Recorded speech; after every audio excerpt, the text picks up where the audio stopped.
This is an SM Media production.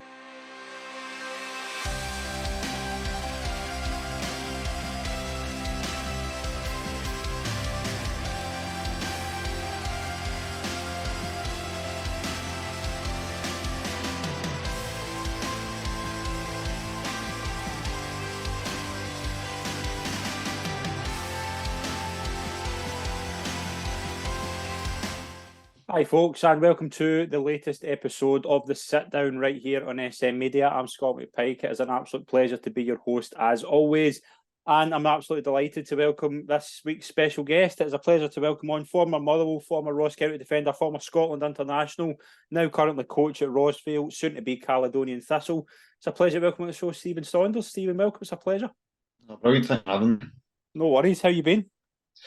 Good, aye, really good. It's been a busy couple of weeks with ourselves. We're sort of planning for next season, but it's been a busy couple of weeks for myself and the team at Rossvale. So obviously it's going to be a big transition that's kind of been in the pipeline for a while. We obviously the split with the academy and things like that. How it's going to be, we spoke off air, it's going to be a fresh start for the club. How much are you kind of looking forward to it? Yeah, really looking forward to it. From what we're hearing behind the scenes and things, everything's sort of taking shape and things. So we are looking forward to moving forward with the new name and trying to build for new season already. Got a number of boys looking to be signed up or already signed up and trying to look and see how we can build and add quality to the team for next pre-season. Brilliant. Get any kind of coaching and kind of the plans for the club. Like obviously we'd Kev on the West show a few weeks ago, and he was talking a lot about kind of plans for the future and things like that. It's been a big step. We know as well, obviously the reaction on social media wasn't very good. How he's kind of handled that, and what's your kind of thoughts and how it's going to be going forward?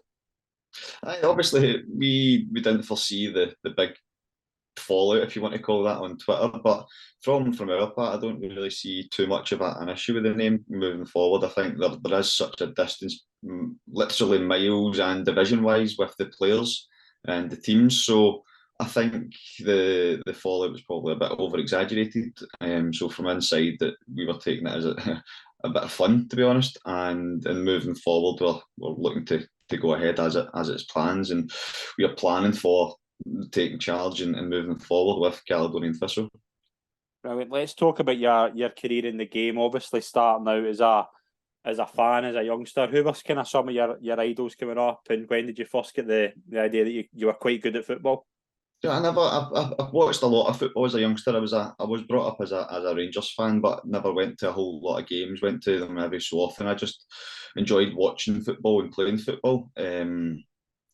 Even when I got to the age of 13, 14, when a lot of kids start thinking I want to be a footballer, never really crossed my mind, to be honest. It was just something that I really enjoyed doing, and I did have a bit of a talent, as I was told that I had a chance of making it and things. But I'm a realist, and I'd always took it with a pinch of salt. And there's loads of boys who were probably better technically and fitter and stronger and quicker and everything than me, and they probably didn't make it. And one of the things I prided myself on was just trying to work hard and be the best that I could be. And luckily enough, when I got to the age of 15, 16, I did take a bit of an interest in looking at a full-time career in football, and luckily enough it worked out for me. So you mentioned there obviously about kind of growing up and there was a sport of talent and things like that. Like, what about your kind of boys club days, and how did you end up kind of getting scouted for Queen's Park?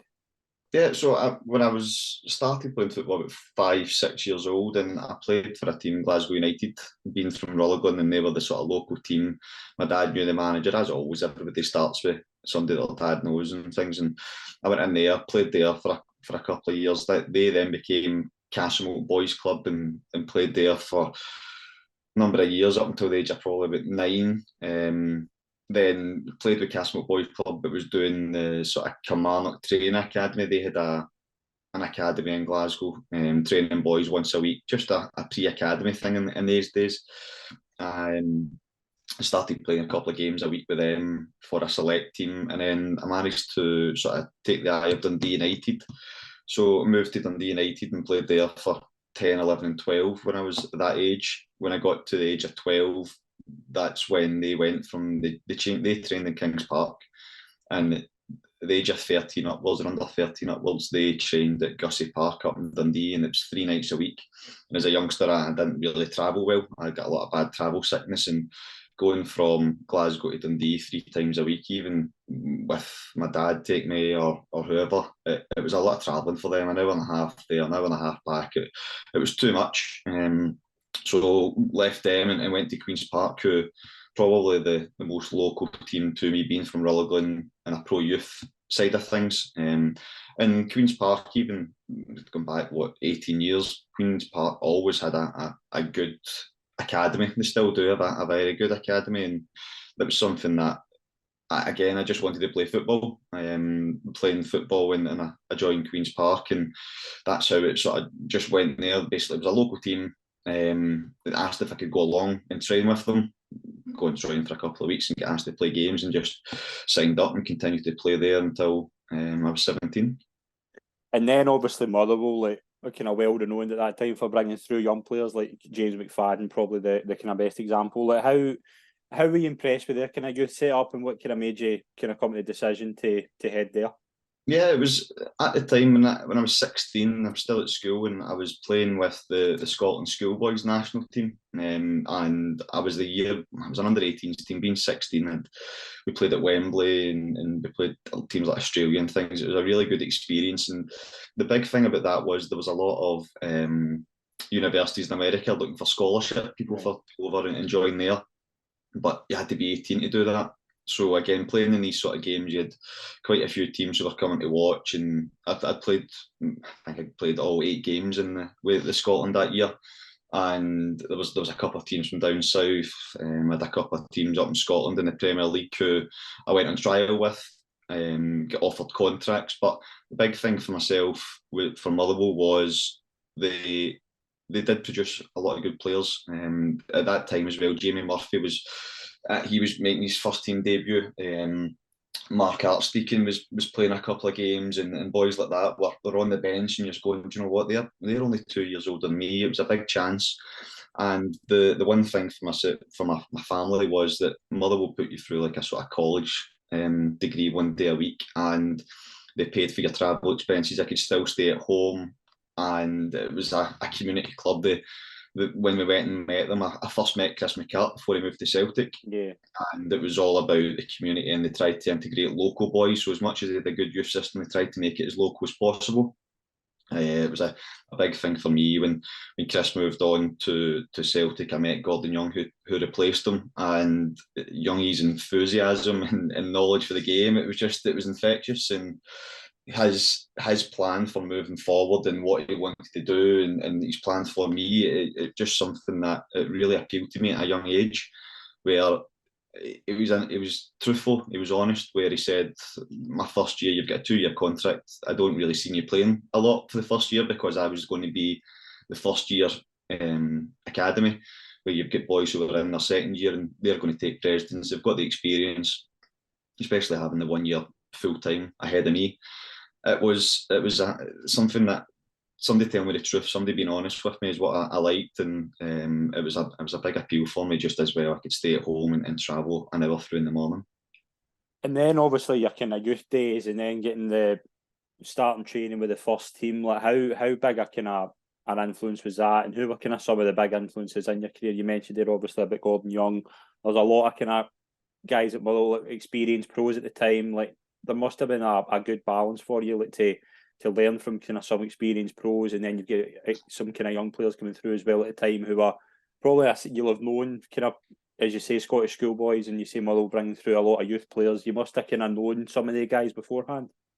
Yeah, training with the first team, it was when we first went in, the pre-season under Mark McGee and Scott Leach was done as a whole, first team and reserves and under 18s. It was just for 10 days, it was all about just fitness. Well, it was just fitness, and everybody was grouped together with your timings and things. So just coming straight from school and straight in, and I was doing 800 metres running next to like Mark Reynolds and Stephen Craig and boys like that, where being a football fan. That's you're watching them on a Saturday and a Sunday on TV, and then you're running beside them, and it was a surreal experience for the first couple of weeks. Going in with the dressing room with Paul Slane was there, Bob McHugh was in the dressing room. I'd played against them, like with boys like Stephen Meekin, Ped Ennis.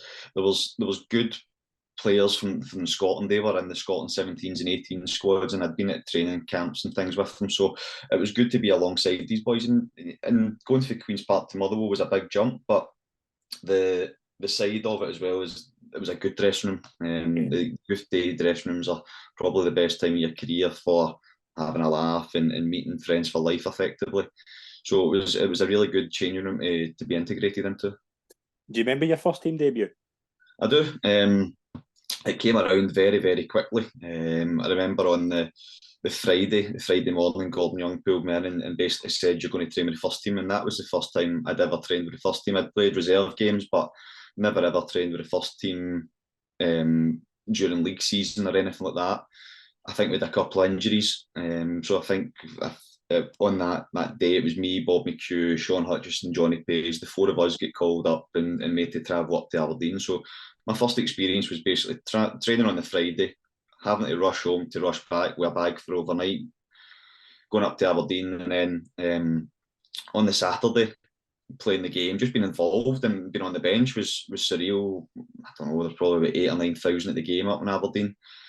And we were 1-0 down, and Paul Quinn gives away a penalty and gets sent off. And Mark McGee and Scott Leaks just turned around and said, "Right, get ready, going on." And that was it. It wasn't like it was a built up. It wasn't like I was been told for the last 3 weeks you're going to make your debut. It was literally just training Friday, made my debut on the Saturday. It was completely out of the blue, and it was a great experience as well. And then after your debut, kind of Mark McGee's very, very positive about you. He says that he was very impressed with your performance, and then you start the next couple of games at right back. How was that? Because obviously you're a natural centre back. We'll talk about more. Kind of you played a lot more as a right back kind of later on in your career, but was it good just to be kind of put into that position, even though it wasn't natural? I think when I'd signed at Motherwell, I'd signed as a centre back, and then during pre-season for the 19s and the reserves, out of necessity with injuries, I ended up playing right back majority of my youth team games with Motherwell and reserve games. So going in, I was relatively new at that position, but I'd been playing there for effectively 6 months. And getting in and playing in these games, I think my first start would have been at home against Kilmarnock, and it was a Monday night, and just playing in a game like that at 17 years old, with again probably only trained with the first team 3 or 4 times, because during that time it was this sort of cold weather. Only training 3 or 4 times to be thrust into that, and it was good that I was trusted at a young age, and it was a massive learning curve, because as much as you play youth team football, the minute you step onto a first team game, the pace is completely different, the technical ability, and you do end up having more time on the ball, as silly as that sounds, because they set you in a trap. As a coach now, if we seen a 16-year-old play, we would try and set traps to leave him on the ball and things like that. So I can understand at that time where Kilmarnock probably seen a 17-year-old starting at right back and going, just target him. That's what it was. I was a tall, skinny boy at that time. I was only 10 stone. So Alan Russell played for Kilmarnock that night. And I remember just him, every time a goal kick, he'd just peeling on to me, as any experienced player would do. He knew he was probably going to have a battle with me, but he was, in his mind, he was probably going to win 70%, 80% of the balls in there. Then kind of that summer, the summer after you kind of get into the first team, Mark McGee takes the job at Aberdeen and Jim Ganning comes in. What was your kind of reaction to that, and how do you feel about Mark McGee, like giving you your debut, and he then obviously comes back to Motherwell later on, but how do you kind of think of that change? Yeah, it was a probably expected change, because I think he was, with finishing so well over the last couple of years, taking Motherwell to Europe for the first time in however many years at that point. I think his name was branded about for quite a few jobs, even down south and things. So it was expected that he was going. Again, it's an unknown who was coming in, and being a young lad, I never really took much notice of it, because I was still had my second year at 19s, and towards the end of the first season at Motherwell, I was back down playing 19s and reserves anyway. So I never really took too much notice of it, and I was on my first boys' holiday in Malia, and I got a phone call from Gordon Young to say basically, yeah, I had to come back early because we'd made Europe through the fair play. So we were in very, very early stages. So I cut my holiday short, came back, and basically straight back into pre-season with no manager at the time. Gordon Young took it with Craigan for part of pre-season until Gannon came in. And I think I was quite lucky in the fact that I was a young lad and I'd played a couple of games, because Gannon came in and pretty much upset a lot of the older squad basically straight away. We'd lost Paul Quinn, we'd lost Stephen Hughes, we'd lost Bob Malcolm that summer. And we were left with an experienced squad of probably more experienced players and then really young players. There was no sort of medium players because they'd all moved on to potentially better things. So it was a real learning curve in coming in and training towards European football and a completely new manager. Like that kind of summer as well, kind of Jim, as you said there about the kind of old guard, like Jim Gannon brings in a lot of kind of like English-based players, like kind of Chris Humphrey, John Ruddy's a good example. He's went on to have a really good career. Lucas Jukovic. Was there a kind of change of feeling when the kind of new guys came in? Obviously, a manager wants to bring in his own players, but did it upset the apple cart? Bringing in the players didn't upset the apple cart. He brought in good players, but good people. The people that he brought in were very, very good around the dressing room. They integrated really well. They were probably in the aspect of their career as well. It's the first move away from their home as well. I know that Chris Humphrey came from Shrewsbury. He was a Birmingham lad, so coming up to Scotland was a big move for him as well. John Ruddy coming up, who was at Everton at the time, coming up, and Djukovic as well. It was a big move for them, as probably, and I think that was a big thing for like Stephen Craigan, Lasley, Stephen McGarry, Stevie Hamill. They brought these boys in knowing that we had to bring a young squad in, but further down the line, Jim Gannon sort of upset the old guard effectively, and left it to the younger ones, if that makes much more sense, which again, it was completely new to me for a manager to effectively, what you would say, lose the dressing room, and being part of that, and it was a big experience for me. You look at kind of results for that season when Gannon comes in, and it starts off really well. I mean, there's only one defeat in 16 games, a lot of draws in there, but it then gets to December and it becomes there's a couple of really bad defeats, such as obviously Rangers 6-1 away from home, but things start really well under Gannon. What went wrong? We started really well in the fact of it was completely brand new football under Mark McGee and things like that. We were well organised. We were a hard working team, and we scored a lot of goals and kept clean sheets. That's the way it won. But Jim Gannon was all about playing out from the back. It was the first time I'd probably seen it to that extent, where we were going to Parkhead and we got a 0-0 draw at Parkhead. I played centre back at the age of 18-year-old. We've got Tom Haitley, who was only maybe 22, playing centre mid. Jamie Murphy was playing. I think even there was another young lad that started that game as well. And he gave the young lads experience and the chance. I think we had a lot of good results, but when you're a young lad, it's a consistency, which is the issue. So if you do sort of ostracise the sort of likes of Stephen Craigan, who wasn't playing, I was playing in his position. You've got Keith Lasley, who was probably in and out of the team at times. He'd upset boys like Jim O'Brien and Stephen McGarry, who were big personalities in the dressing room. And once you do that, then it kind of turned for him. And a lot of the young lads were still playing in consistency in the SPL at that time. You needed the experienced heads to say, listen, it's not going well, we'll do this. We were still trying to play out. At Ibrox, we were 5-0 down or 5-1 down. And it was the experience side of things. And I think when he lost the dressing room with the experienced heads, I don't think there was any coming back for him, to be honest. And then obviously there's talk of obviously like contract disputes and things like that. Like when Gannon leaves, what was your kind of reaction and how did you feel when you heard Craig Brown was coming? When Craig Brown was announced as coming in, I was probably more nervous for Archie Knox because you hear a lot of stories about Archie and being proper old school, if you want to call it that. A lot of running, a lot of fitness, not a lot of football being played.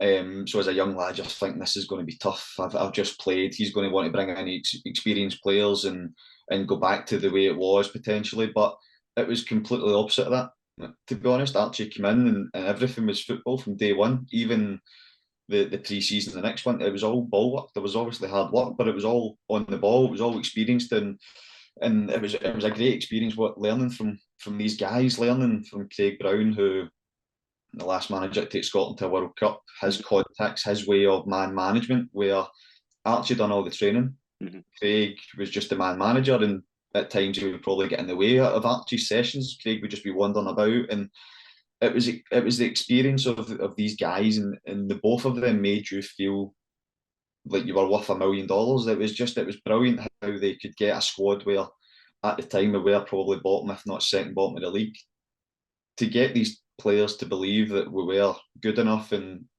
as a young squad we were good enough to climb that league and stay up.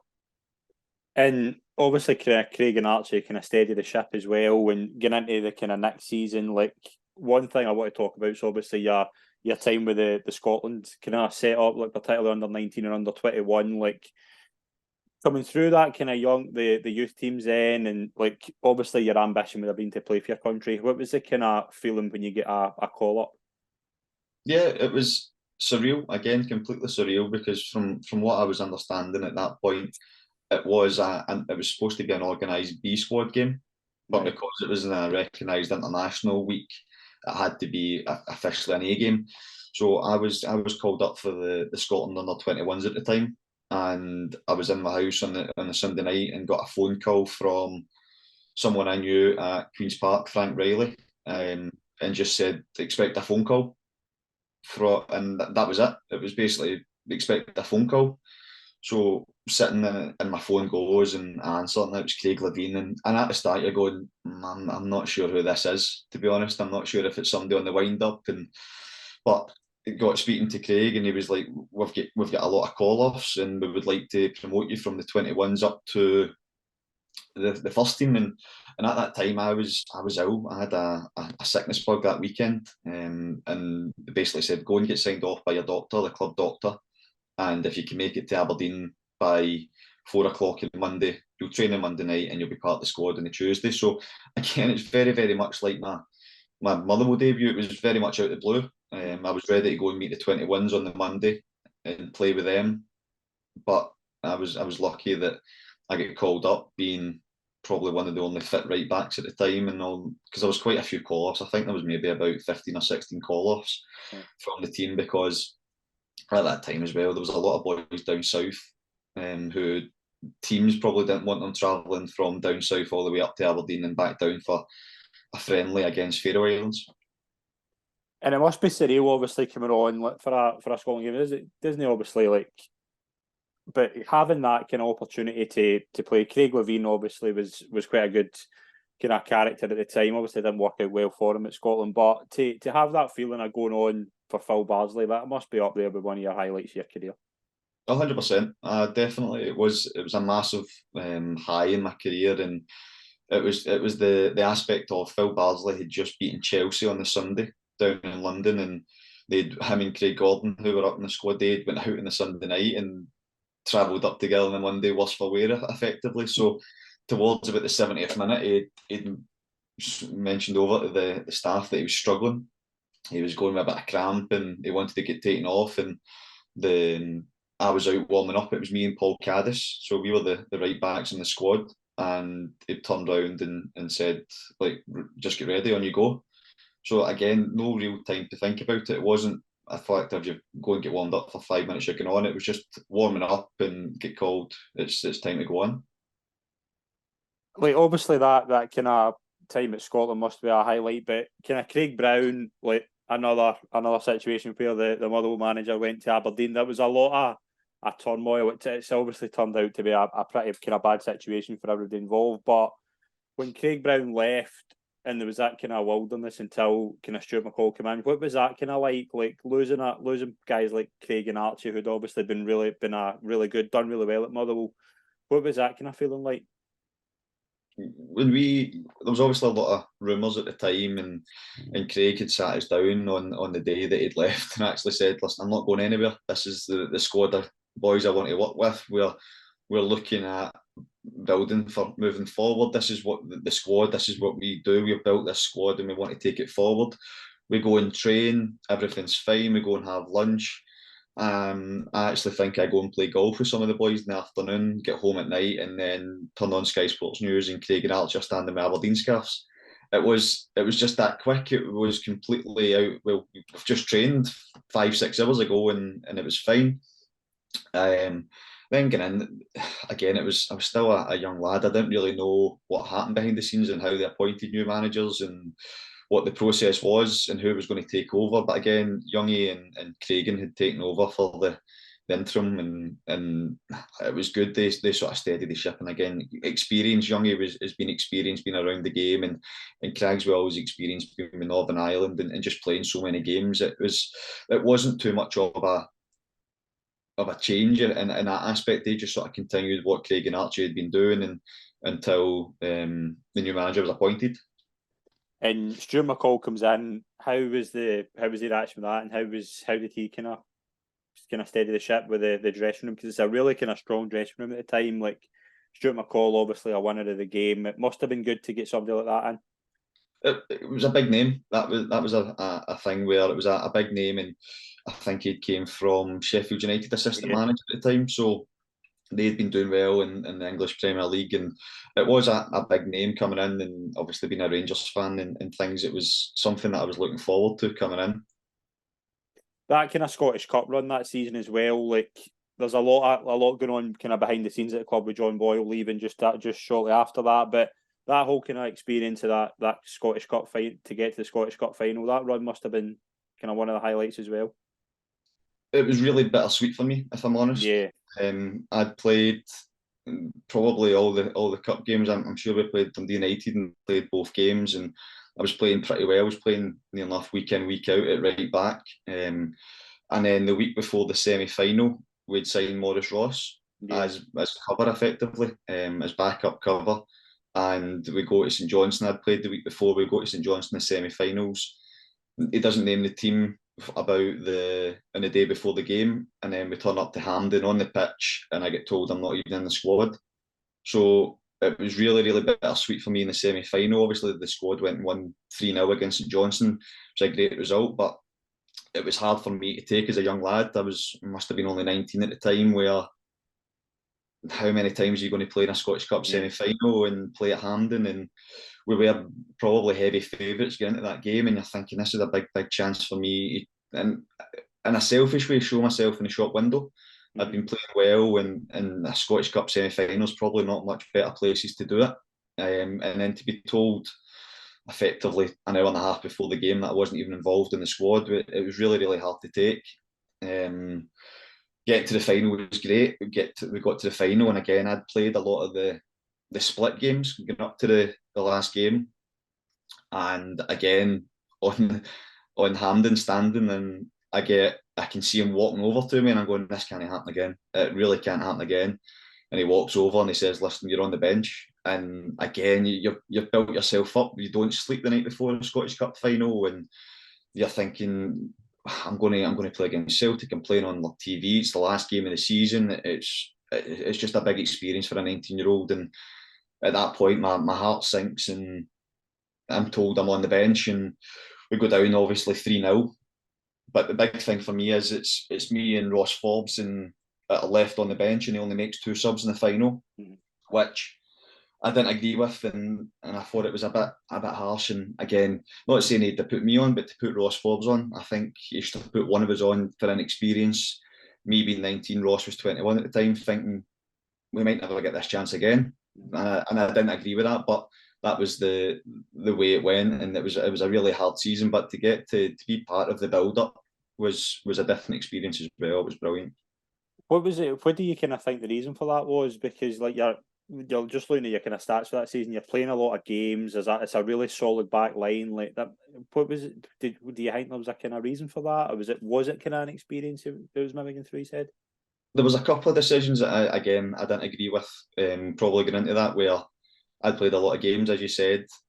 Me and Stuart never seen eye to eye, and a lot of the things I'm someone who not loud about the dressing room, and I'm not outspoken. But if I don't agree with something, I'll speak my mind, and I think being a 19-year-old lad and speaking out in team meetings to say I didn't agree with some of the reasons behind things that I don't think he liked. I think if it came from a Stephen Craigan or a Mark Reynolds or a Keith Lansley, he was fine with it. But being a 19-year-old, I don't think he liked. So there was a few issues behind the scene with myself and Stuart in that aspect. I think as well in the Scottish Cup final, Gav Gunning plays left back and he plays Stevie Hamill in centre mid just to fit boys in, and I think that, as you said, with a really strong back line, with Craggs and Reynolds, and I'm sure Gav Gunning played centre back quite a lot as well. And Hamill was obviously a consistent 7 in every game he played. I don't think I've ever seen him have a bad game. Mm-hmm. And probably one of the biggest games of his career, to be moved out of position into centre mid against the best team in the country at the time. I think everybody sort of raised their eyebrows, but it was one of them where I think he was trying to fit boys in, and it just didn't work at the time. That summer obviously pre-season will have been taking place, but you go away with Scotland under 21s and you suffer a bad Achilles injury. How painful was that? And you kind of missed most of the season. It must have been kind of really tough. It was tough in a personal point of view. Again, from selfishly, I was potentially on the way out of Motherwell at the time because I wasn't going to play under Stuart. That was the be-all and end-all. I was a 19-year-old boy coming up to 20 and I wanted to play football. So I had to chat with him and I was part of the squad, but I wasn't part of his main starting plans, effectively. So I was looking at getting out and playing in under 21s. There was a lot of good talent in our team. Sort of Tom Cairney was there. James Forrest was coming in his 4 playing games, and there was a few scouts at the game thinking if this was my first start for under 21s at the time as well. And I thought if I can get through this game and play pretty well, it's coming up to the end of the transfer window, something might happen, somebody else might happen. I was looking to try and get myself a move, and obviously the injury happened, and at the time it was a warm feeling. It wasn't like a painful, it was just like a warm feeling up the back of my calf. Going to the physio room, they're doing some tests on me. The Norwegian physio actually came in and he done one test and he said 9 months. And I said, what do you mean? And he was like, that Achilles is ruptured, complete rupture of your Achilles. That's you need an operation, it'll be 9 months.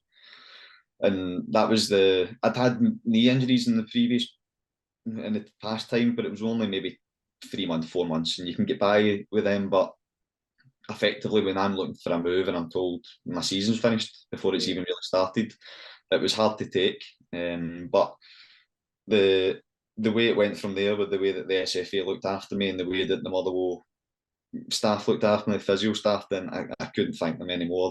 They were perfect, and the care I got from that day onwards from the SFA and Motherwell physio team was perfect. Like when you're going through that kind of bad injury and you're kind of in the sidelines for the majority of the season, and Motherwell doing really well, obviously finished third that season, they end up in the Champions League. What was the kind of feeling in the sidelines when you're seeing the team do really well? It's one of them where, as a young lad, if you're dropped from the squad, you don't want the team to do well. But I was looking for the team to do well because I wasn't involved. A lot of the youth team boys we'd spoke about, they were playing.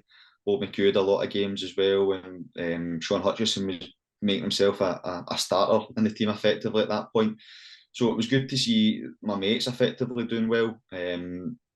Seeing the team do well as well. You can see it going. You know, when European football was coming, and it was a massive buzz thinking for myself. If I can get myself back fit, I'm potentially going to be playing Champions League football next season. That's the way I looked at it at that point. And obviously, kind of injuries just kind of keep happening that season. Was that a tough recovery, and then like kind of getting wee kind of niggles later on the following season? Like how sore was it to come back from? So when I came back from the Achilles, I had nothing. The injury was perfect. I'd played my first reserve game after 7 months and got myself really, really fit. I think I made maybe 2 appearances that season, coming back and coming off the bench. So I gave myself probably a week off in that pre-season, and knowing that I had to go back really, really fit to get just to be level probably where boys were coming off the end of the season. Again, because you were going into European football, the pre-seasons were very short anyway. So I'd made sure that I was going to go back in and as fit as I could possibly be myself before I got the sharpness. And I did, to be fair, I had a chat again with Stuart McCall and basically saying that Tim Clancy had come in to replace me, but he then moved on. He'd done really well and moved on. They were looking to to bring in another right back. Again, he didn't see me being part of his plans, which was fine, but he'd asked, could I give everything for pre-season? And I said, I'll give every time I was at Motherwell, I'd always give my all. It was a great club, and I'm not the type of boy that's going to down tools.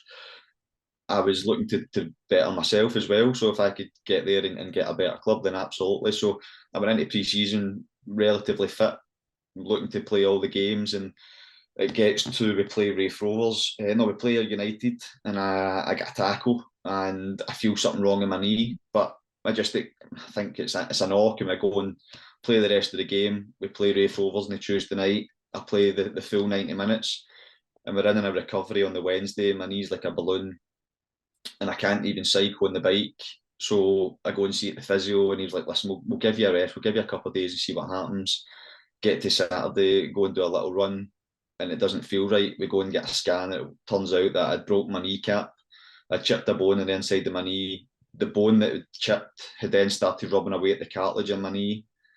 Then, because the cartilage was ruined, I was overworking the ligaments. So I go and get a scan, and basically it turns out that I had to get part of my knee removed at the age of 21.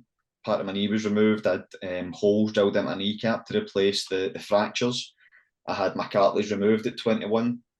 I had part of my medial ligament replaced effectively and stitched up, and that was probably a big injury moving forward further in my career. I didn't think at the time it was going to affect me as bad as that, but long term that injury was the one that sort of just held me back a little bit moving forward.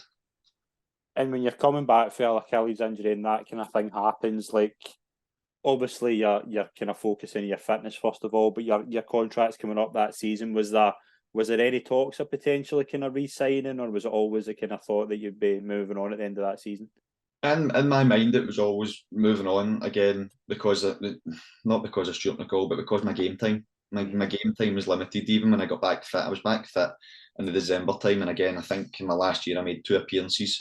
And I just wanted to play at the age of 21, 22. You're thinking, I need to play football. I've missed 2 years. I need to get back playing.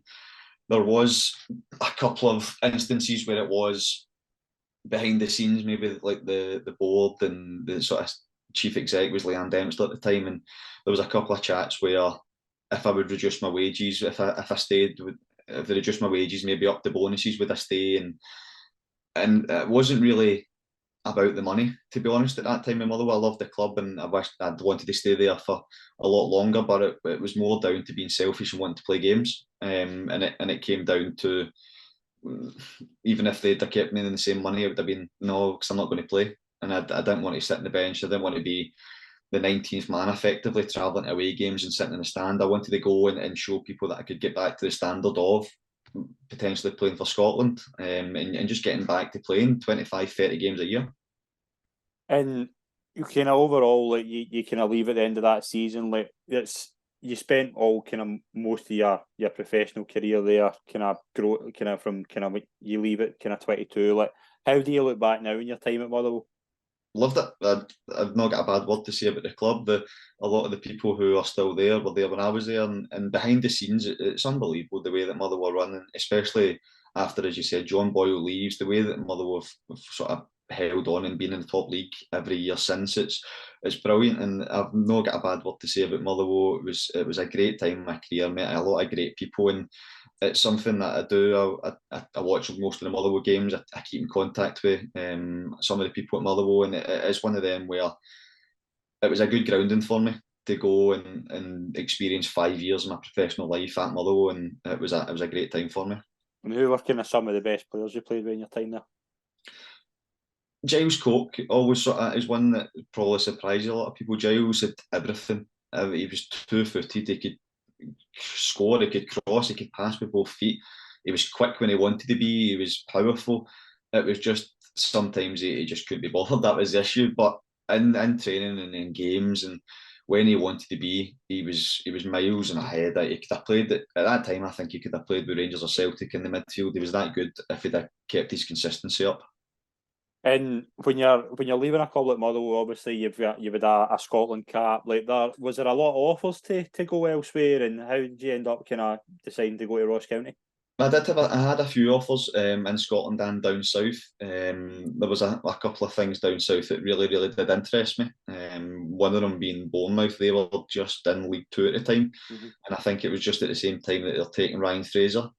Right. So they had started the sort of time where they were looking to rebuild. They'd started to get the plan in place where they they were looking long term.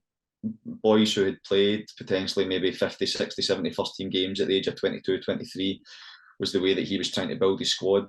At the time, it was a good contract offer that they'd issued, but it was one of them where I was going to go and loan somewhere else for 6 months and then come back and see how it was. And as much as I just wanted to play, it was Ross County had offered me a deal to play first team. And there was a couple of other first team offers in Scotland and down south, but Ross County had come up and they'd had a very, very strong first year in the Premier League, and I thought, you know what, it's something different for me. I'd never met Derek Adams, I'd never met George Adams before. It was just an exciting project, the way that they'd spoke about the club, their enthusiasm and their plan moving forward as well. And the facilities was good up in Ross County when I went up and met Derek for the first time. The facilities obviously training on the ground effectively. They've got the parks out the back. They've got the gym on site. It just was something that it interested me at the time, and I thought, you know what, I'm going to go and give it a go and play for a year. Effectively, that was the agreement. I'll go and play for a year, and if I done what I could do at Motherwell, then we would shake hands and move on, and no hard feelings. And you're obviously getting into a kind of dressing room that's kind of similar to Motherwell's. A lot of kind of Scottish like kind of bass players, Stuart Kettlewell, Richard Britton. You likes a Graham Carey as well. How did you feel about the dressing room? It looked a kind of solid dressing room to get into.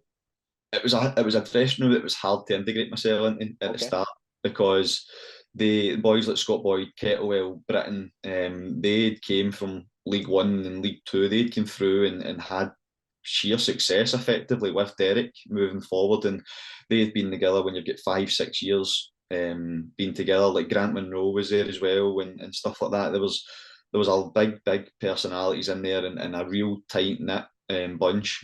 And it was hard as well coming up as a sort of young lad and trying to integrate into somebody who'd been with 5-6 years together. But the thing that probably helped was there was quite a big turnaround of players at that point. We'd signed Brian McLean, you said Graham Carey, Ben Gordon had signed as well, who had played at Kelly previously. There was quite a few boys round about that were in the same situation. So after probably about 6 to 8 weeks, as you do in pre-season, that's what pre-season is all about. It was a very, very good dressing room to be involved in. It was a hard working dressing room, and they boys didn't like to slack off at all. And you obviously make your debut at Parkhead against Celtic, a 2-1 defeat in the opening game. It's kind of stop-start after that. You kind of struggle to make appearances. Like, what was the reason for that? The debut as well. I made my debut at right mid. When I came on myself, I came on at right mid.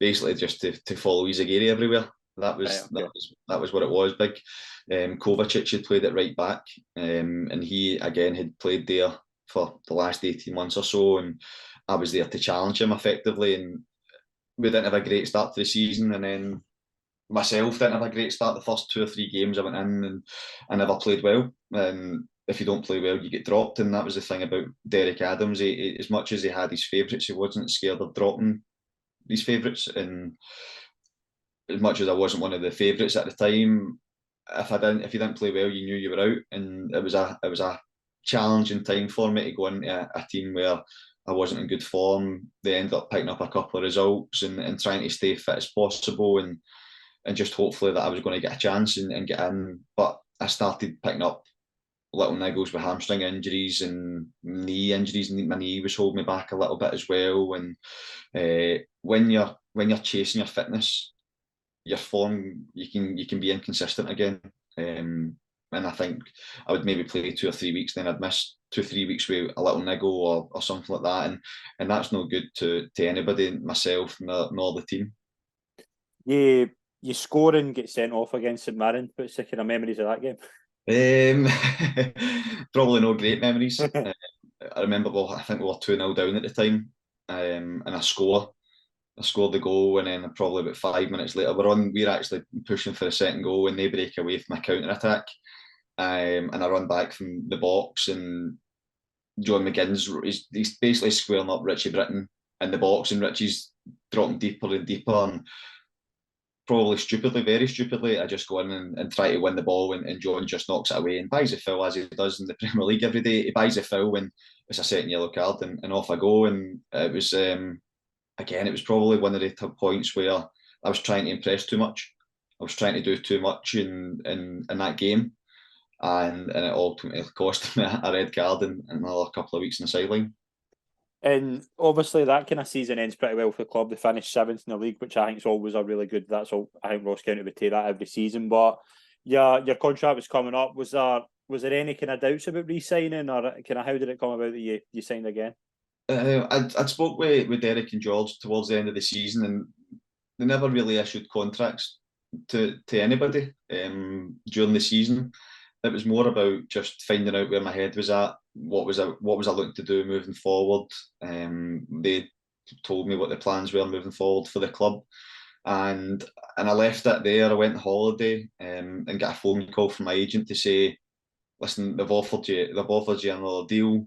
What do you think?" And it was straight away, and I thought I have to go back and prove myself. That was my instant response. I'd spent a year up there where Derek and George had gave me a chance after missing 2 years of football effectively.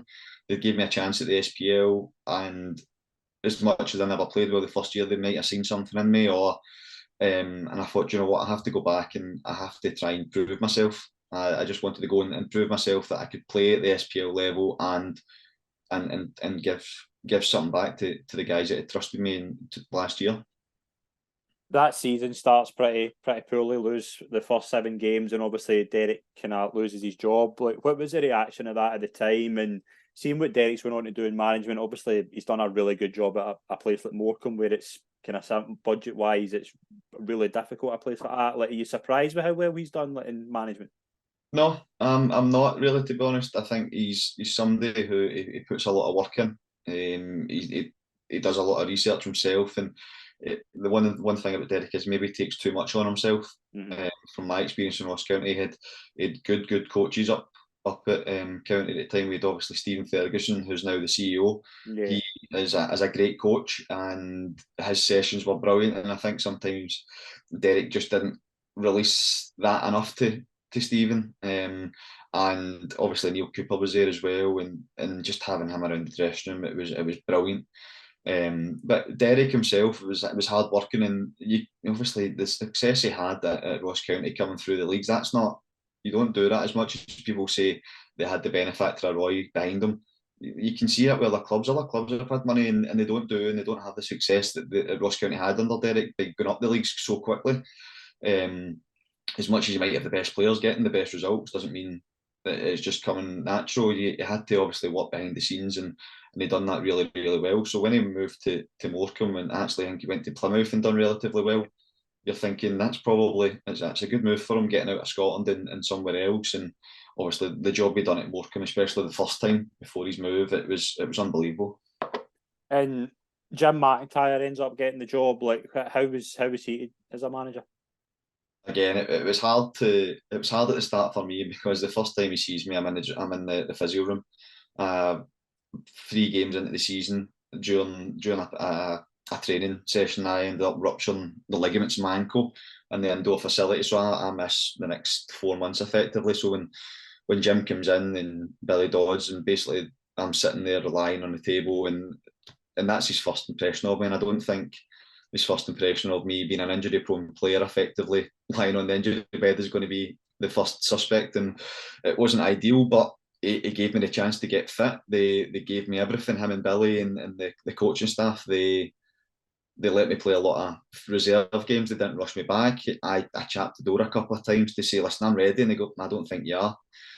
You have a couple of words, and you go, "Do you know what? They're probably right." And they've been around the game. Obviously, Jim had a good career as well in the SPL. Billy was obviously a Scotland striker, and you've got to listen to these guys. And it was hard, but it was one of them where, just as I was getting myself fit and ready for first team, and I play quite a few games, the transfer window opens, and we bring in, I think we bring in 14 or 15 players, and end up having a squad of 32, 33 first team players at one point.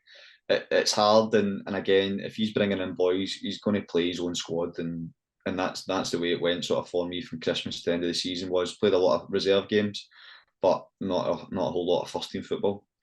And kind of obviously injury prevents you from kind of really playing a lot of games in that spell. But how do you kind of recall your time up there? Ross County was a good time for me. In fact, it was the first time I moved away from home. As a young lad, moving away and learning to do things yourself, like cooking and doing the washing and just living on your own and being on your own at times. I had my house on my own, and my partner, she was still working in Glasgow, travelling up and down when she could, and I would go back at the weekends and things. It was hard on the fact that it was a learning experience of being on my own and living on my own and learning to be an adult effectively. But looking back at it again, it was a community club, and what Fergie's doing now with the community and bringing youth players in is you could see that at that time. And the minute it got to the SPL, I think it was a big thing for Roy was getting the full of Dingwall involved and doing whatever they can to get kids in every capacity. And it was a great time. And the people around the club again behind the scenes they were really good. And I've got again it was good memories from Ross County apart from the playing side. And after the end of that season, like, what was the kind of thoughts? Like, was it like just try to get fit as quickly as possible? And was there kind of offers coming up towards you? Like, what was that kind of? At that point, a lot of the conversations I had with clubs and my agent had with clubs was, can I come in for pre-season? I hadn't played consistently for, I think, 2 years at Ross County. I played maybe 22 games. 2 years before that, I'd played 4 games. So in the last 4 years, effectively, I'd played less than 30 first team games, and asking for me to go into for trials was a new thing for me. But I knew that it had to be done if I wanted to play at a decent level. There was clubs contracted and saying, listen, we'll take you in straight away, but I wanted to play at the highest level possible. I wanted to play at clubs where I thought I was going to progress and get the best out of myself again. And I had to do that. So I spent a few weeks at different clubs in pre-season before ultimately going to Dumbarton. And when you kind of, how did that come about? Obviously, like Stevie Aitken had just went in there. Like, how did that come about? So when Stevie had taken charge, I think we went from Peterhead to Dumbarton that season, and they'd signed Martin Brown, the goalkeeper. They'd signed Darren Barr, who was at Ross County as well, Yeah. the second season. And I think it was one of them where he was looking to buy or bring in experienced boys, because I know Fraser Wright had went in as well. Gregory Buchanan went in. They were bringing experienced boys in because they knew how tough that division was going to be. So it came about that Stevie gave me a call and asked if I wanted to go in at the very start of the season, but I was looking to still stay full time. I was still at clubs on trial up here and down south. Turned down a couple of the contracts because it just wasn't right, and ended up, I think we're into probably 6-7 weeks into the season, and he phones me up again and saying, listen, there's still a contract if you want to come in. And it came to the point where I just had my daughter. So going actually part-time was probably ideal, with the fact of I was going to spend a lot of time with my daughter at that time. And in Dumbarton, they were looking to obviously stay up, and my original contract with Dumbarton was only 3 months. Was basically to sign till December, get myself fit, and see what happens from there. And you obviously stay on to the end of the season. And how was it just to get that? Like, you played 25 games in the league that season. How good was it just to get a run of games like that? It was a massive thing for me. It was just playing every week and not knowing that you were going to play every week, because there was Scott Taggart was there, and he's a great right back, and obviously with Dan Barr, Buchanan and Fraser Wright there, so we were all sort of fighting for two positions at centre half effectively, and we ended up ultimately I played 4 centre backs across the back, but the just playing every week, and that season was a tough season for Dumbarton with who was in the league. It was a really strong league, and it was a good thing. As much as you're playing in the Championship, there was Premier League teams in that one. So if I was able to play and just get 90 minutes every week, that was a big thing for me pushing forward. And you can mention there obviously about how tough that league was. Like, Dumbarton staying up that season, that's an amazing achievement.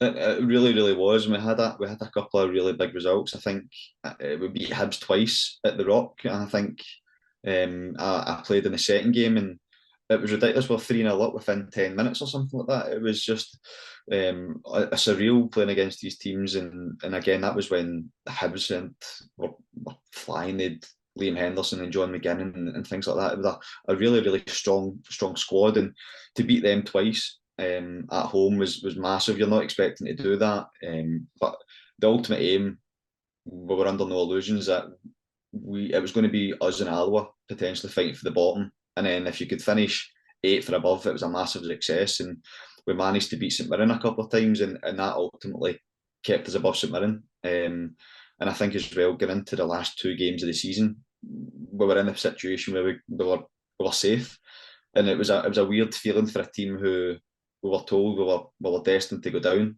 We were probably expected to finish below Alloa at that point, and to stay up, never mind through the playoffs, just to stay up was a great achievement. And it was down to the hard work of the manager and his recruitment and the way that he played, and obviously the boys worked really, really hard as well. But it was a really, really good achievement.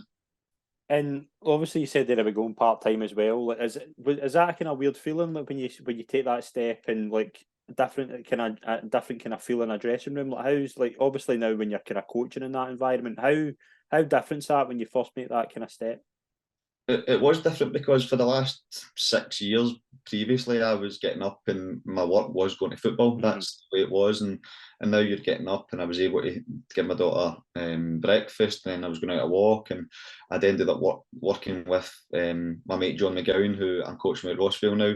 He was working with active schools, and he said, "Why don't you come in and work with me at active school?" So I was still doing sort of PE teaching and coaching the active school kids and after school classes and things. So I was still sport orientated. I was still out all the time. But the big difference was when you get home at 4 o'clock, you have your dinner and you're straight back out again. It was hard to get to that point at the start, but it became pretty much second nature after probably about 6 weeks.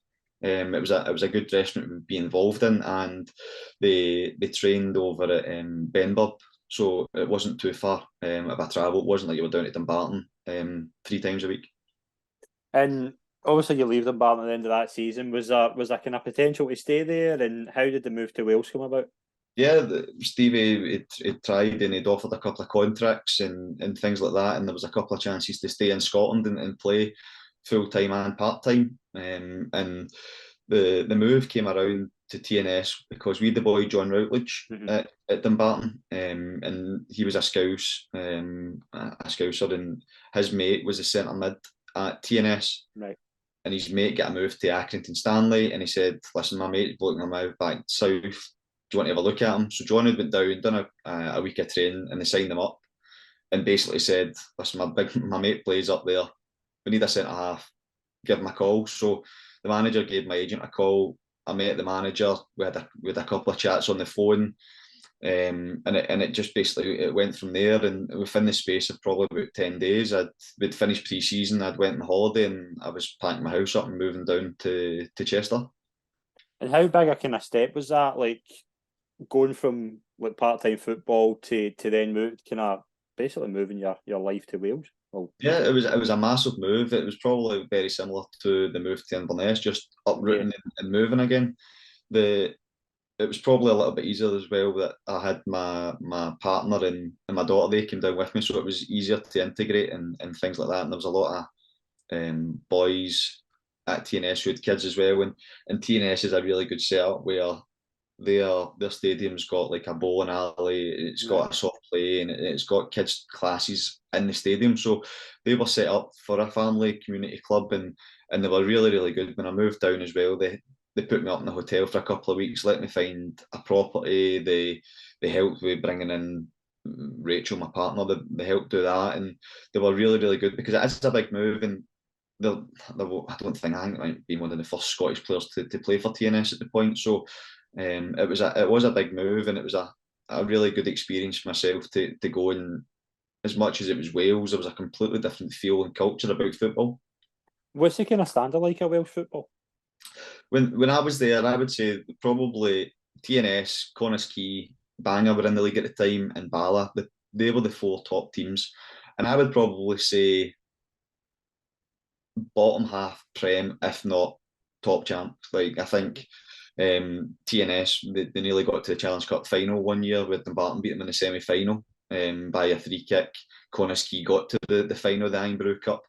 There was a lot of good players down there, and the way that the clubs are running Wales was really, really good. And the standard below the top 4 were probably League Two, I would say, League Two football. So it was still a decent standard.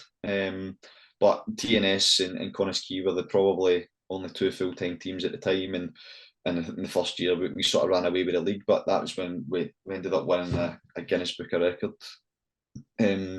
For winning, I think it was 27 games in a row or something. But with a really, really strong squad.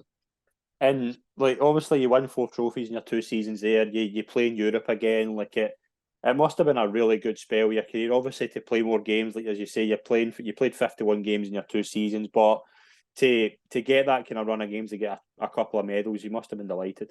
Oh, absolutely. The first year was brilliant as well, because when I went down, and being Scottish, and again TNS, the boys had been together, and they were in the situation where they were only adding 1 or 2 players every season because they had such a strong core of players. So going in as an outsider completely, again, it was hard, and it was hard as well because the centre half was the captain, and the other centre half was probably one of the up and coming youngsters. So it was hard to break in, and I knew I wasn't going to play straight away. It was something, again, the manager spoke about, that give me 6 months and we can see what happens. And it was really tough at the start, but we go in, we play the European football, and after the European games, I play every pre-season friendly, and I do relatively well. Comes to the first game of the season, and the centre half goes down injured in the warm up, so I'm straight in, and I don't come back out the team effectively. So it was a good thing for me to go and play every week, and play consistently. And at Dumbarton, it was good that I was playing Saturday. There wasn't a lot of midweek games, so it gave you that week of rest. And Stevie was good where if I was struggling with my knee or my ankle or anything on the Tuesday, he said, listen, just do the light bit and leave a little bit off. So he was well managed. And then when you go down to Wales, there was a lot of Saturday, Tuesday, Friday games. You were playing 3 games within 6 days. But again, the way that they had the fitness coaches and things, and the way they looked after myself, managed me, it was brilliant. And I was able to play, as you say, I think the first season I played probably about 35, 40 games. The first year I don't play much the second, but the first year I play majority of the games, and I get a rest in the League Cup effectively when they rotate the squad. So that was a new thing for me as well, where being somebody who was rotated out to get a rest, and it was really good to win my first trophies down there. We were looking to obviously win the treble both seasons, but to win the double in the 2 seasons I was there, it was a great experience to win my sort of first trophies. And obviously, in the back of your time in Wales, you end up getting a Premiership move again. Livingston come in. Like, how did that come about? And that came about where David Martindale would try to sign me after I left Dumbarton. I'd scored twice against Livy that year, and it was one of them where my best games for Dumbarton probably came against Livingston, and that's what Davy and David Hopkin had noticed, was probably somebody that again, somebody playing against their style of team was it probably suited me at the time. I had good results, and David get in contact with my agent to say, listen, we're looking to have a look, and what's the boys' thoughts effectively. And it obviously turns out to be a bit of a disappointing spell for you. What kind of happened? Was it more injuries again? No, Livingston's probably the one where I didn't really get any injuries at all. Right. Again, the way that they do the sports science and gym work and prehab stuff, I don't actually think I missed any game, reserve game, through fitness wise. It was more to do with when I had agreed my contract with Livingston, they were in the Championship, and I'd signed a pre-contract with them when they were in the Championship. They go on and then get promoted. So the conversations that I had with Davy was that I was going to replace Craig Halkett Halkett had a great season, Yeah. and I was going to replace Halkett in the centre of the three with Lithgow, me, and Gallagher. That was the sort of conversations that we'd had moving forward. Halkett did that. I think he was one of the up for Player of the Year. He made Team of the Year at that time in the Championship, and he was looking to move on. And when they get promoted, Halkett decides to stay and become the club captain. And it was, again, Davy was brilliant. He'd phoned my agent and then phoned myself to say, listen, I know you signed a contract for the Championship, but we're going to honour it, and not even honour it. They gave me a wage rise before I'd even kicked a ball for the club because they'd got promoted. So Davy was brilliant. He was always honest and upfront with me, and it never worked out well with. I was playing under Kenny Miller. Kenny then leaves, and they go back. Halkett's there as well, so they've got the back three again coming. They played in League One. They'd won the Championship together. They're up in the Prem. I couldn't really argue. That back three at the time, the strongest back three probably in the league. I worked as hard as I could just in case I ever get a chance again. But that back three, and to add into that as well, they signed Ricky Lamy, who went on to be a great player for Livingston. So I was always going to be sort of fifth and sixth choice, and it was just hard to break into a team that they had so many good players. And how pleased are you to see obviously David Martindale went on and kind of got the manager's job, and he's still to this day kind of working wonders at that club. How good is it to see him doing really well? It was brilliant. Davy was always honest with me, and again, it's something that I'd rather somebody was honest with me and tell me I'm not going to play, and that's effectively what Davy done. When Kenny had left, it was international break. Gary Holt comes in, they have a couple of games, and then Davy pulls me in with Gary, and they basically say, "Listen, we don't see a future for you here. We don't see you playing." But they treated me like a man. It wasn't just the fact that they dropped me for everything. I was still in the first team dressing room. I still trained every day. They offered me if I wanted to play reserve games, or they just wanted to train, or whatever the issue was. But they treated me like a person. I still travelled to all the games. I was still involved in sort of first team meetings, and it would have been easy for Davy and Gary just to go, do you know what, just we're going to have a first team meeting, go and sit in the reserve dressing room or anything like that. But they had conversations with me. It wasn't like I was ever excluded for anything. I was included as a first team player, and it was good. And I think that's where Davy does get the best out of people, because he treats you like a person and a man. The success he's getting is showing why he will go further in his career.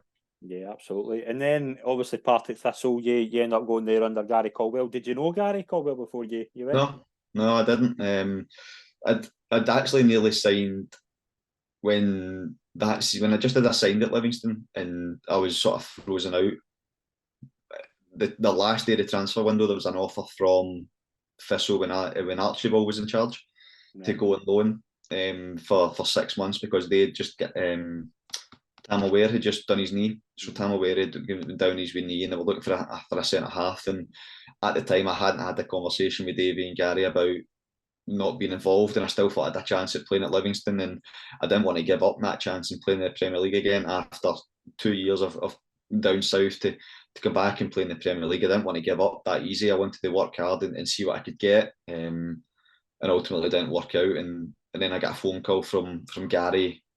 I think it was actually Christmas Eve. I got a phone call to say, "What's your thoughts? What you looking to do in January?" And that was that. I had another conversation with him on New Year's Eve, funnily enough, and he was basically saying, like, we're willing to take you in, and if you're fit enough, you'll play, basically. And I think it was on the 4th of January. If you're fit enough, you'll play. And it was good just to have that buzz again of going and looking forward to a Saturday. And obviously again under Gary, and the team does quite well. There's a lot of good kind of characters in that dressing room, like Scott McDonald's there, Chris Doolan, Stuart Bannigan. It was again, how did the kind of feel going into that kind of dressing room? It was good. It was a really strong dressing room. Obviously with Doolan and Chris Erskine was there for 2 or 3 weeks, and I was there. And we bring in Gary Harkins, and you bring in Stephen Anderson, you bring in experienced boys. And even at my age, when I went there, I was 27, 28, and to bring in Stephen Anderson, who played with St Johnstone for 12 years or whatever it was, and again, he's probably another player like with Stevie Hamill. I don't think he ever had a bad game. There was a consistent 7 every week, and he just played brilliant. His attitude was spot on, and and it was good to have an experienced player like that as well coming in to that level. It was a good dressing room to be involved. It was just unfortunately the results didn't. As much as we stayed up, the results could have been a lot better. I think getting into the first season especially. And then that kind of second season, things kind of just don't kind of work out for the start. It's a difficult run. Obviously, Gary kind of loses his job, and Ian McCall comes in. Like, how did you feel about that? It was a complete change from Caldwell. Caldwell was very much, he took every game differently. Every game was different tactics, and every game was a different setup, and that was probably what cost him his job. To be honest, it was changing every week, and players at that level maybe not being able to adapt as quickly to the changes from a 3-5 to a 4-3-3, 4-2-3-1, whatever it was, and that was probably what cost him the job. And then Ian McCall comes in, and he's got a way of playing where he just wants to be better than the other team, and it was a hard working team. He brings in Neil Scally and Alan Archibald to again have had the experience of that division, and it was a good change as well for the club. He was a club legend. It brought the fans back on side, which at that time I think the club needed. I think Thistle needed was to bring the fans back in, and bringing in Ian McCall was a good call. And it obviously kind of turns out to be a bit of a kind of controversial season with the COVID kind of shutdown and things like that. Like, was it? It was obviously difficult for everybody. Like, particularly like for yourself, obviously, like kind of at that time, what was that kind of like? Did it kind of set off kind of a decision that you kind of that full-time football was becoming maybe not what you wanted to do? No, it was a hard situation, because I think football wise, we as a team at Partick Thistle were climbing. We were getting closer to results. We were cut adrift probably by 8 or 9 points at one point, and then I think when we go into the last game and when they call the season, I think we're only 1 point behind Queen of the South. Mm-hmm. Something like that. I think we were clawing results back, and we were keeping a lot of clean sheets, which we hadn't done previously. And again, I don't know if there was maybe 6 or 7 games left towards the end of the season, and I think we probably would have stayed up, to be honest. I think the way the club was going, they'd signed good players, and McCall would managed to get his sort of stamp on the team, and he was getting a settled team. Fair enough, I wasn't playing in that settled team, but he'd got a settled team that was getting a result on the park, and that's what Thistle needed was probably a bit of stability. And it was just unfortunate that the way it ended.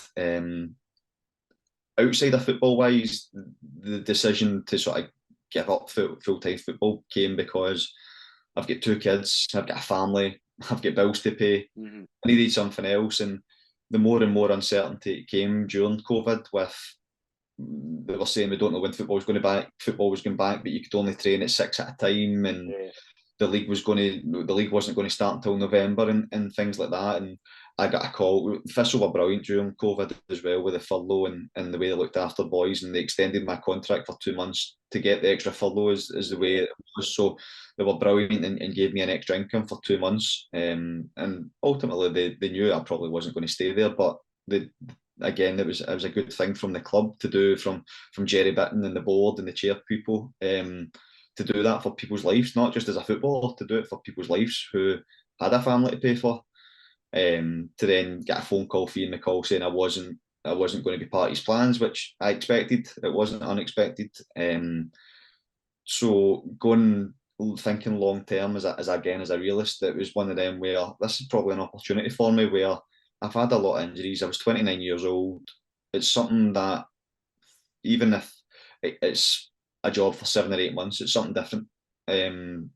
Nobody knew what was going to happen with that season, if it was even going to go ahead. So I thought I would look into something else, and that's what I did at that time. And can I take that step to obviously following out a full-time career, like in kind of finance? How was that? How does that kind of different for football for you? It was a massive difference. Like being a footballer, you always know that at the level that I played at, you're going to need a career after football. And when I got to the age of 27, 26, I'd done my B licence down at TNS, and the plan was to always go into football coaching. And if I hadn't have came up to Livingston, I would have been coaching under 19s and 20s at TNS full time. And the way that TNS promote coaches. I'd have probably been part of the coaching staff at first team by now. So it was a big thing that I'd always looked at towards, was coaching wise. But coaching wise in Scotland, there isn't a whole lot of full time paying jobs, and especially during COVID. And I thought there's going to be something else out there that I'm looking to do, and finance was always something that, not that it interested me, but I'd always had an interest in property, and things like that. And to go into what I do now, it was a sort of, it was a step in my direction of where I wanted to go as a 40, 50-year-old instead of a 29, 30-year-old. Yeah, absolutely. And obviously kind of football as well, like things do kind of start back up again. And was the kind of reason to go to Gartcairn down to kind of Willie Kinnaba? It was down to John McGowan. So right, okay. John McGowan went in with Willie, and I known Willie because he was the video analyst at Thistle with Caldwell. Yeah. So I'd met him from there. I just missed him at Motherwell, but right, he was the analyst at Thistle.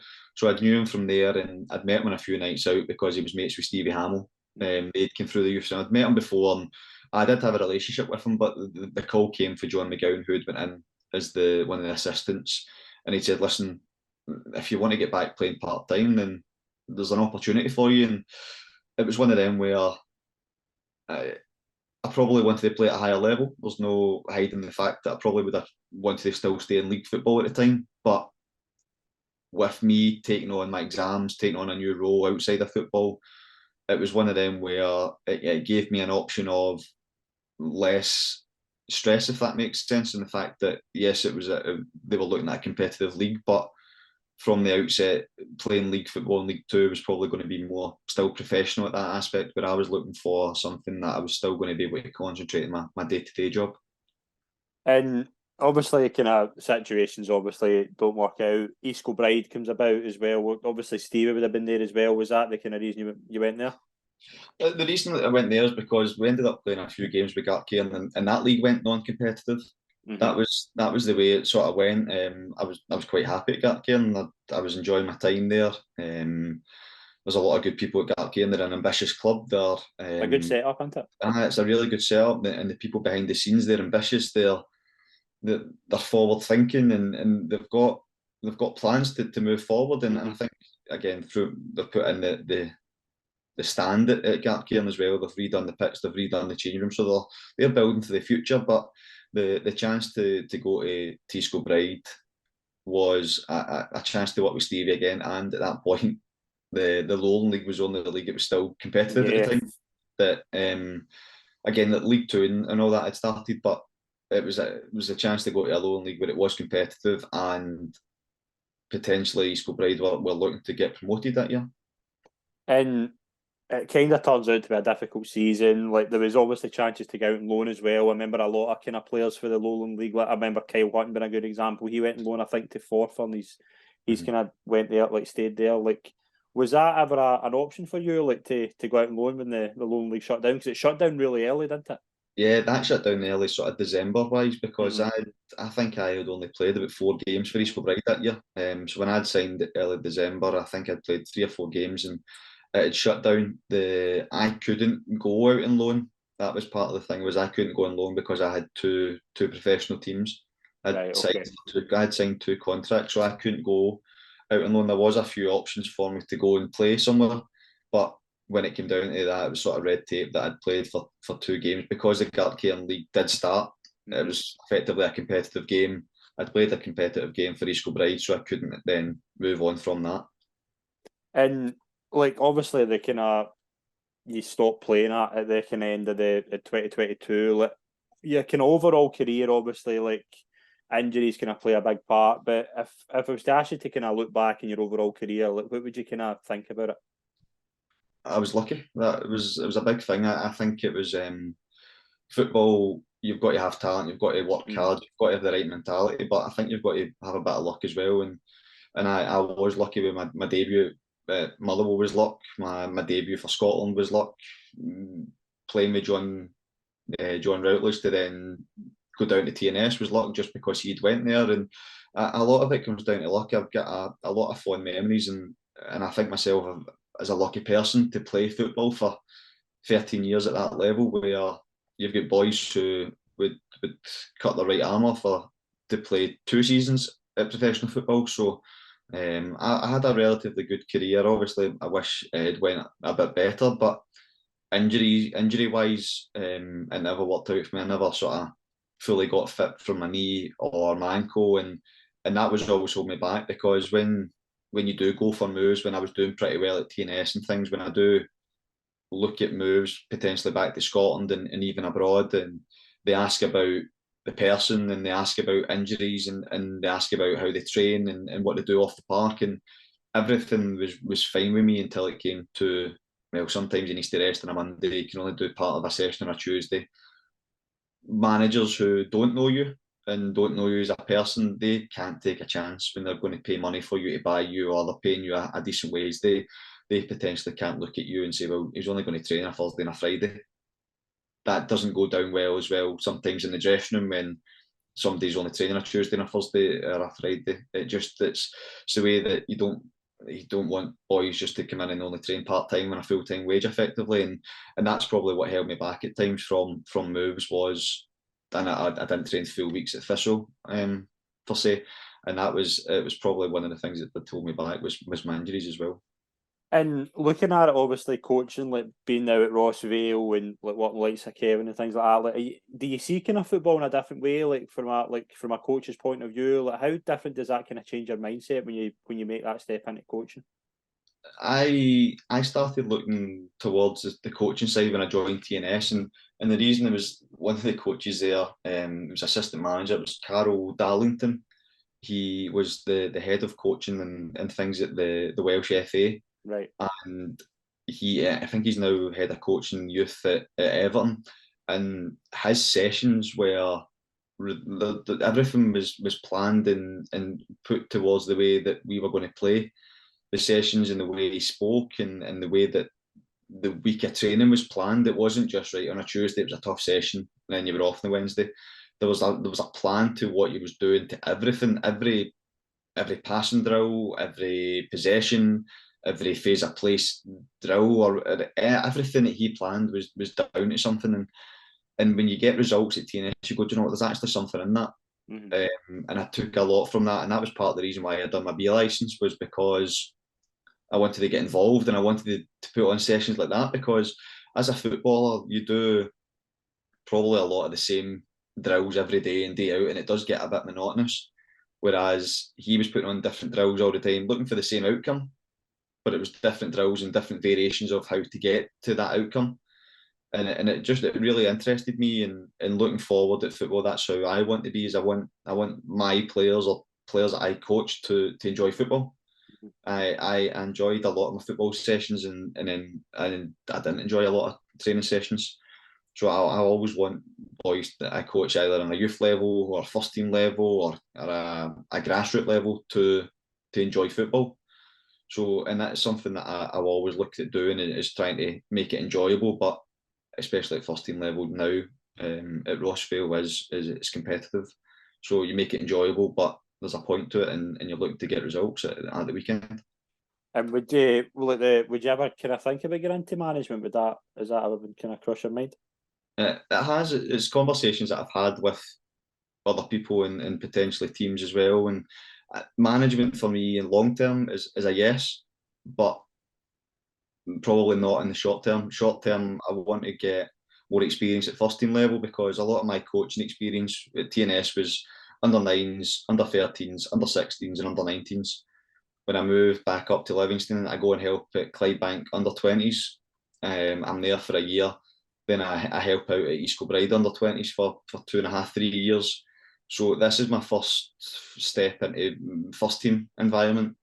So I think that there's ways of dealing with people and dealing with men instead of youth players. And over the next probably couple of years, I'll be looking at coaching and just doing that and learning and getting back on the grass and putting on sessions and seeing what works for first team players effectively. And just looking to learn with Kev's a very good coach. We've got an experienced Scott Black in the background, and John McGowan is probably one of the best young coaches going around. And just now, and learning from these guys and learning from other teams that we play and see that the way that they play, it's all a learning curve for me at this level as well, because I'm relatively new to this level. Brilliant. The final part of the interview is obviously the quick fire questions round. Are you ready to be put in the spot? As always. Right. First question: best player you ever played with? I'll go Giles Coke. I've played with quite a few players, but again, going back to Giles Coke, he had everything as a player, and he probably could have played at a lot higher level. Best player you ever played against? There was a player with Steaua Bucharest when I was at Motherwell, who played Steaua Bucharest in the Europa Cup, and he gave me a torrid time. He was right-footed. He played on the left-hand side, so I tried to show him down the line. He took me down the line and beat me for pace. So I showed him inside, and he beat me inside. And then I tried to show him down the line again, and he megged me. It was a torrid night away in Romania that night. Your favourite stadium? Tynecastle. Favourite stadium, favourite atmosphere, probably Tynecastle. Again, I scored my first goal for Motherwell there, but I enjoyed the banter, being a tall, lanky right back, taking a lot of throw-ins next to the fans. You take a lot of abuse, but it was fun, and it's something I enjoy about the football was hearing that, and then just getting involved. And I've always had good atmospheres and good games at Tynecastle. Brilliant. Best manager you ever played under? Craig Brown. Favourite film? Favourite film, I'll go Step Brothers. TV show that you would binge watch? I'm watching the US Office again for about the sixth time. Very good. Messi or Ronaldo? Messi. Funniest ever teammate? There's been a few. Midge Gardine, he was a good laugh. I've heard a lot of stories about him. Midge was a good laugh. I probably caught him in his more calmer years, but it was a great guy to have around the dressing room. And again, at Ross County, going through tough times, he was always coming in and cheering it up. Like after a team talk, Derek would go out and stuff like that, and he would just lighten the room up. And I think you need people like that in the game, and it does seem to be falling out a bit. Midge Gardine. And the final question: what is your favourite memory you've had in football? Probably my debut for Scotland. Again, I played 20 minutes, but it was a blur. I actually only remember probably about 2 minutes of it. Came around so quickly, and to pull on your national team strip, and as much as it was only 20 minutes and I'm a friendly, I can always say that I played for my country. Steven, it has been an absolute pleasure to be on the show. Thank you very much for joining me. I really appreciate it. Brilliant. Thanks for having me. Brilliant, mate.